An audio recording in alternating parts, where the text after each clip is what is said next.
오늘 아침 자녀를 깨우며 문득 이런 생각이 드신 적 있지 않으십니까?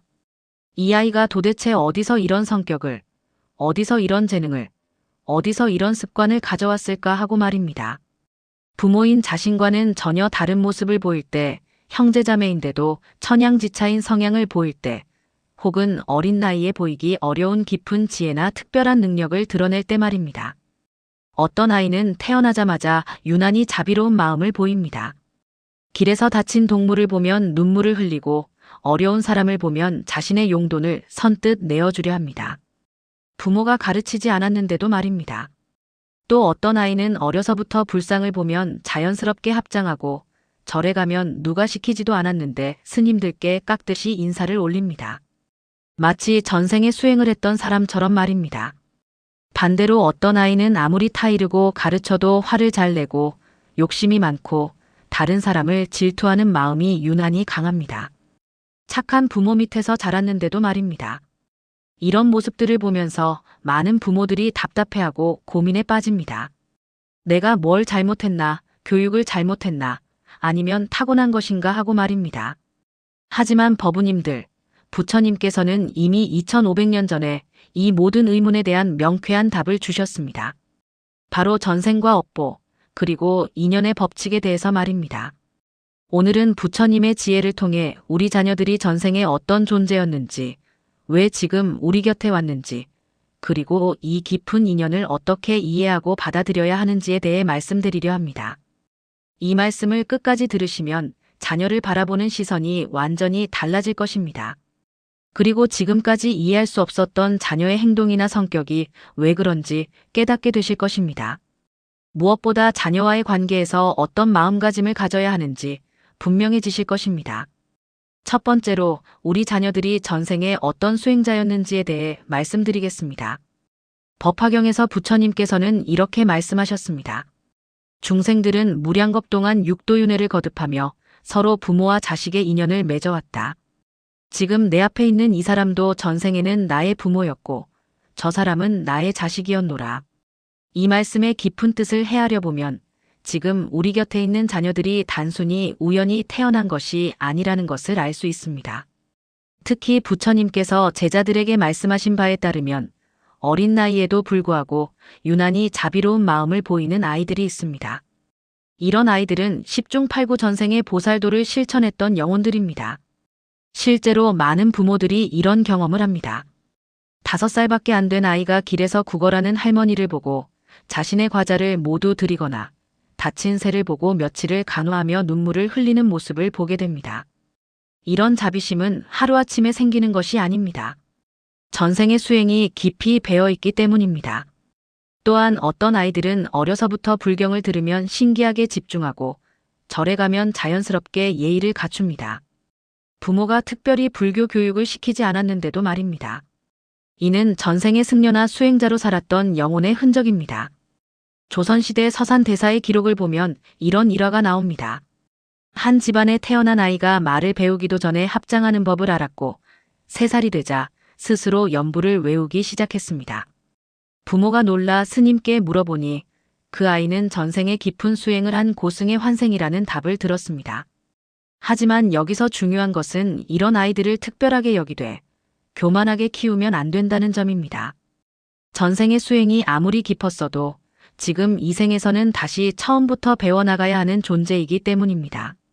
오히려 이런 아이들에게는 더욱 겸손함과 정진하는 마음을 가르쳐야 합니다. 전생의 공덕에 의지하지 말고 현재의 수행에 더욱 정진하도록 이끌어 주어야 합니다. 부모로서 해야 할 일은 아이의 전생 수행력을 알아보고 인정해 주되 그것이 현재의 게으름이나 교만함을 정당화하는 핑계가 되지 않도록 지도하는 것입니다. 매일 아침 아이와 함께 삼복계 인사를 올리고 간단한 기도나 명상을 함께 해보십시오. 전생의 선근 공덕이 다시 싹 트는 것을 보게 될 것입니다. 또한 다른 생명에 대한 자비심을 기르는 활동들, 예를 들어 동물보호소 봉사나 불우한 이웃 돕기 같은 일에 함께 참여해 보십시오. 두 번째로 우리 자녀들이 전생에 어떤 업보를 가지고 있는지에 대해 말씀드리겠습니다. 금강경에서 부처님께서는 일체유의법, 여몽환포영, 여로역여전, 응작여시관이라고 하셨습니다. 모든 인연 있는 법은 꿈과 같고 환상과 같고 거품과 같고 그림자와 같고 이슬과 같고 번개와 같으니 마땅히 이와 같이 관찰해야 한다는 뜻입니다. 하지만 이 무상함 속에서도 업의 법칙만은 확실하게 작용합니다. 선업은 선과를 낳고 악업은 악과를 낳는다는 인과응보의 법칙 말입니다. 때로 우리는 아이가 유난히 화를 잘 내거나 욕심이 많거나 다른 사람을 질투하는 마음이 강한 것을 보고 당황하게 됩니다. 분명히 좋은 환경에서 사랑으로 키웠는데 왜 이럴까 하고 말입니다. 이럴 때 기억해야 할 것은 아이가 가져온 전생의 업장입니다. 아이가 지금 보이는 부정적인 성향들은 전생에서 쌓인 나쁜 습관의 연장일 가능성이 큽니다. 하지만 여기서 중요한 것은 부모가 낙심하거나 포기해서는 안 된다는 점입니다. 업보는 고정된 운명이 아니라 현재의 노력으로 얼마든지 바꿀 수 있기 때문입니다. 선종의 6조 해능대사께서 말씀하신 바와 같이 전념악지각, 금념선즉선입니다. 전생의 생각이 악했으면 악하지만 지금 이 순간의 생각이 선하면 선한 것입니다. 실제로 한 어머니의 경험담을 들려드리겠습니다. 그분의 아들은 어려서부터 화를 잘 냈고 다른 아이들을 때리는 일이 잦았습니다. 아무리 타이르고 벌을 줘도 소용이 없었습니다. 그런데 어느 날 절에서 스님께 상담을 받고 나서 접근법을 완전히 바꿨습니다. 먼저 아이의 업장을 대신 참회하는 마음으로 매일 108배를 시작했습니다. 그리고 아이에게 화를 낼 때마다 화내지 말자, 아미타불을 함께 연불하도록 했습니다. 처음에는 아이가 거부했지만 어머니가 꾸준히 인내심을 가지고 함께 해주니까 점점 변화가 일어났습니다. 6개월이 지나자 아이의 화가 현저히 줄어들었고 1년 후에는 완전히 다른 아이가 되었습니다. 이처럼 전생에 업장이 있다고 해서 절망할 필요는 없습니다. 오히려 이것을 정화할 수 있는 기회로 받아들여야 합니다. 부모가 할 수 있는 실천 방법들을 말씀드리겠습니다. 첫째, 아이의 업장을 대신 참회하는 마음으로 정성스럽게 기도하십시오. 매일 불단 앞에서 저희 아이의 전생 업장이 소멸되고 선근 공덕이 자라나기를 기원합니다라고 간절히 기도해 보십시오. 둘째, 아이와 함께 선행을 실천하십시오. 불우한 이웃을 돕거나 방생을 하거나 경로당 봉사를 함께 해보십시오. 선업을 쌓으면서 자연스럽게 악업이 정화됩니다. 셋째, 아이가 잘못했을 때 화내기보다는 함께 참회하는 시간을 가지십시오. 우리가 잘못했구나. 부처님께 용서를 빌어보자라고 하면서 함께 합장하고 참회문을 읽어보십시오. 세 번째로 우리 자녀들이 전생에서 맺은 인연의 의미에 대해 말씀드리겠습니다. 법구경에서 부처님께서는 원수도 원수를 해치지 못하고 미워하는 자도 미워하는 자를 해치지 못하나니 잘못 쏘인 마음이야말로 그를 더욱 해치느니라고 말씀하셨습니다. 그리고 이어서 미움으로서는 미움이 그치지 아니하고 사랑으로서만 미움이 그치나니 이것은 영원한 진리니라고 하셨습니다. 이 말씀을 통해 알 수 있는 것은 우리가 지금 자녀로 만나게 된 영혼들과 전생에서 어떤 관계였든 지금 이 순간에는 사랑과 자비로서 새로운 인연을 만들어가야 한다는 것입니다. 때로는 전생에서 우리에게 해를 끼쳤던 영혼이 자녀로 태어나 올 수도 있습니다. 그래서 유독 부모를 힘들게 하거나 가족 간의 갈등을 일으키는 아이들이 있는 것입니다. 하지만 이것도 깊은 뜻이 있습니다. 원효대사의 가르침에 따르면 원한 관계였던 영혼들이 부모 자식으로 만나는 것은 서로의 업을 정화하고 해원 상생하기 위함입니다. 즉 이번 생에서는 미움 대신 사랑으로, 원망 대신 용서로, 복수 대신 자비로 상대방을 대하라는 부처님의 깊은 배려인 것입니다. 실제로 한 집안의 이야기입니다. 큰아들은 태어나면서부터 부모에게 순종적이고 효도하는 아이였는데 둘째 아들은 정반대로 부모를 속이고 괴롭히기만 했습니다. 부모는 같은 환경에서 키웠는데 왜 이렇게 다른지 이해할 수 없었습니다. 그런데 한 도사로부터 이런 말을 들었습니다. 큰아들은 전생에서 부모에게 많은 은혜를 받았던 영혼이라 이번 생에서 그 은혜를 갚고 있고 둘째는 전생에서 원수였던 관계라 그 업을 풀어가고 있다는 것입니다. 이 말을 들은 부모는 둘째에 대한 마음가짐을 완전히 바꿨습니다. 미워하고 원망하는 대신 전생의 원한을 이번 생에서 풀어내야 할 숙제로 받아들였습니다. 그리고 더욱 큰 사랑과 인내심으로 아이를 대하기 시작했습니다. 몇 년이 지나자 놀라운 변화가 일어났습니다. 그토록 말썽꾸러기였던 둘째가 점점 마음을 열기 시작했고, 나중에는 부모에게 깊은 감사의 마음을 표현하는 효자가 되었습니다. 이처럼 아무리 힘든 아이라도 포기하지 말고 끝까지 사랑으로 품어야 합니다.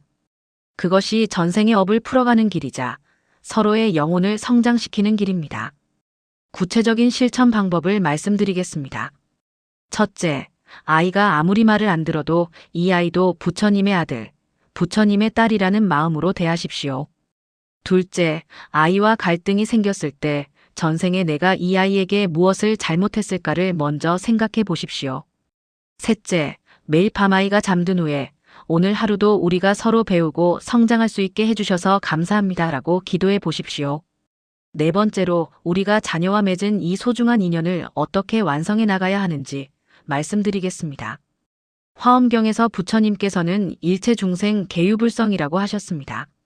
모든 중생이 다 불성을 가지고 있다는 뜻입니다. 우리 자녀들도 예외가 아닙니다. 어떤 모습을 보이든 어떤 성격을 가지고 있든 그 내면에는 부처가 될 수 있는 완전한 가능성이 들어 있습니다. 부모의 역할은 바로 이 불성을 일깨워주는 것입니다.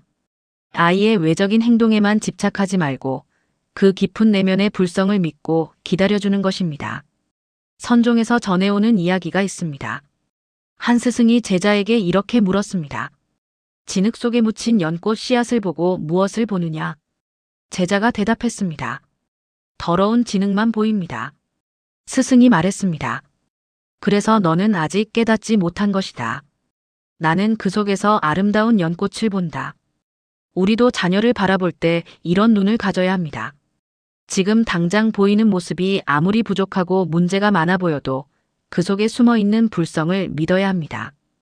그리고 이 불성이 꽃 피울 수 있도록 최적의 환경을 만들어 주어야 합니다. 연꽃이 피려면 적당한 물과 햇빛과 양분이 필요하듯 아이의 불성이 자라려면 사랑과 믿음과 올바른 가르침이 필요합니다. 특히 중요한 것은 부모 자신이 먼저 수행하는 모습을 보여주는 것입니다. 아이들은 부모의 말보다 행동을 더 많이 배웁니다.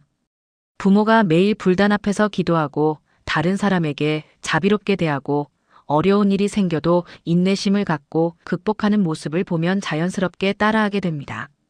한 어머니의 실제 경험을 들려드리겠습니다. 그분은 아이가 초등학교에 입학하면서부터 매일 새벽에 일어나 1시간씩 불경을 읽고 명상하는 시간을 가졌습니다. 처음에는 아이가 관심을 보이지 않았지만 몇 달이 지나자 스스로 엄마 곁에 앉아 함께 하겠다고 했습니다. 그리고 그 시간을 통해 아이는 집중력도 늘고 마음도 안정되고 다른 사람을 배려하는 마음도 훨씬 커졌습니다.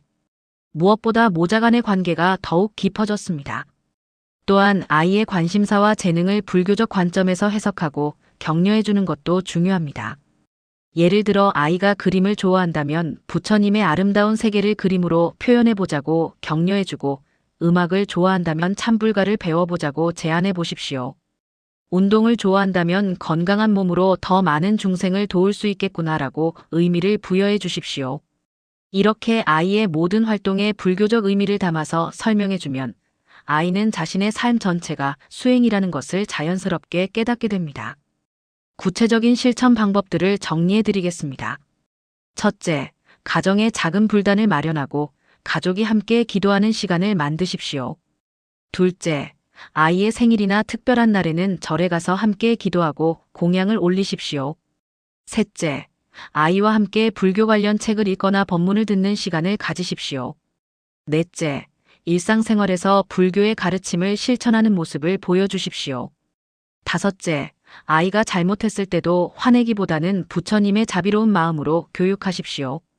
마지막으로 가장 중요한 것은 아이와의 인연이 이번 생으로만 끝나는 것이 아니라는 인식입니다. 우리는 무량격 동안 윤회하면서 계속해서 만날 수 있는 인연입니다. 따라서 당장의 결과에 집착하지 말고 긴 안목으로 아이의 영혼 성장을 도와주어야 합니다. 지금까지 부처님의 지혜를 통해 우리 자녀들의 전생과 현재의 인연에 대해 말씀드렸습니다. 첫 번째로 자녀들 중에는 전생의 깊은 수행을 한 보살들이 환생한 경우가 있다는 것을 말씀드렸습니다. 이런 아이들은 어려서부터 자비로운 마음과 지혜로운 행동을 보이니 부모는 이를 알아보고 올바른 방향으로 이끌어 주어야 합니다.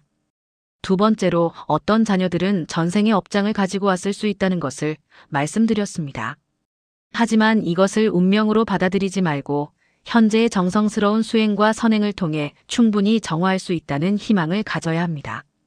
세 번째로 때로는 전생에서 원한 관계였던 영혼이 자녀로 태어날 수 있지만 이것은 서로의 업을 풀고 해원 상생하기 위한 부처님의 깊은 배려라는 것을 말씀드렸습니다. 네 번째로 모든 자녀는 불성을 가진 미래의 부처이므로 부모는 이 불성을 일깨우는 역할을 해야 한다는 것을 강조했습니다. 법우님들, 오늘 이 말씀이 여러분의 마음에 깊이 새겨지기를 바랍니다.